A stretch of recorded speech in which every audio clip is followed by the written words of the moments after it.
Well, since the recent deaths of George Floyd, Ahmaud Arbery, Breonna Taylor, and now Rayshard Brooks, the conversation surrounding police reform has been sparked across the country, and it's a discussion that has already led to change in some cities and some states, many of them citing the example Camden made 7 years ago when the city dissolved its police department after being named one of the most violent cities in America too many years in a row. It was former Attorney General of New Jersey Ann Milgram's biggest priority before she left office, but it was not easy. Ann joins us this morning to tell us about the journey it took to bring some real change over to Camden. Good morning to you.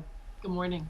You were sworn in as AG in 2007, left office in 2010. So kind of a short stint you had there to make some real change.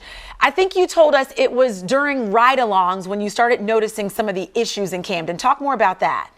Yeah, so I came in as Attorney General in 2007, and a prior Attorney General had taken over the police department. So the state AG, and then on day one, me, ran the police department. And so I went down to the city. I wanted to see what was happening. It was the most dangerous city in America, and I literally drove through the street in an unmarked police car, and I didn't see a single police officer. I heard sirens in the background.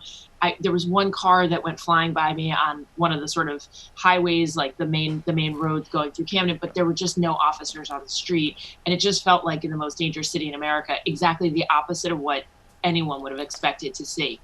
Wow. And so that it was at that point that you realized we need to do something different here? Yeah, I mean, it was really clear. There were a couple things happening. That was one thing. You know, I literally watched a young boy give a hand-to-hand drug sale right in front of my unmarked police car that I was riding in. And so it was really clear that, you know, there was both a child that should be in school and also that no one believed that the police were a force in the city. Like there was, you know, no even fear of an unmarked police car, which I think most people knew what it was. And then I went to a meeting in Camden where I basically said, okay, show me your crime. Show me what you're doing to attack crime, what your strategy is. And, you know, I've talked about this before, but they had yellow stickies that they were putting on a map on the wall. And look, a lot of the officers were doing their best. They were putting on their best foot forward, but they just didn't know. They didn't know where crime was happening. They didn't understand what they were doing. And frankly, they just weren't organized or structured in a way to really bring public safety to the community. And they'd gotten so distant from the community that they didn't even really know, you know, where to start. And so we began really a 2-year project to just try to remake the whole police department. And you said, Ann, you had to start with policy, you had to start with processes and people, kind of just like clearing out that department and sort of starting over and rethinking how you were going to assign people. Is that what you had to do? Yeah, I mean, there's two parts to it. And what we really had was a lack of accountability. So we had a lack of internal accountability to, you know, officers showing up, doing their job the best they could, being out on the street, and also, frankly, a lack of accountability for public safety to the community.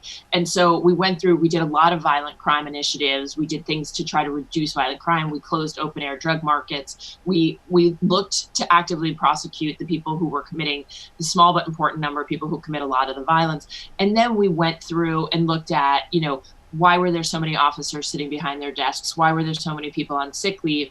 And we began, you know, I had an amazing head of law enforcement, a guy named Joe Cordero, and we just systematically started to pull data and figure out like how to do a better job internally and for the community, and really put officers on the street in the community where they belong. And so, you know, we started the process. Scott Thompson, I selected as chief. Of course, he was there for a decade and did a tremendous job leading the department through the reorganization in 2013 as well. I know that I heard you on a podcast say it was the hardest thing that you've done in your entire career. Proud of the work, though, I'm sure. Yeah, it was the hardest thing. And I think people don't understand the policing part is actually the easier part. The politics is the harder part, and sort of clearing the path for the reforms that need to happen. And so every day, I mean, Scott and I laugh about this now, but every day we were, you know, essentially fighting to basically build a better department for the city. And it was relentless. You know, I am so proud of Camden and the men and women in the police department, and the people in the community have become part of this sort of team. Everybody's committed to public safety. And so, you know, it means a lot to me, but without question, it's the hardest thing I've ever done. Well, good for you. Congratulations. Hats off to you. I read about you, then I heard you on a podcast. So it's nice to finally put a face with the name. I know you're at New York University now doing some good work there. So thank you so much for joining us. Thank you for having me. All right, 7:51 this morning. So many major movies were put on hold due to the coronavirus, but we now know when they will hit theaters. Mark your calendars. We're going to rattle off a few important dates coming up next.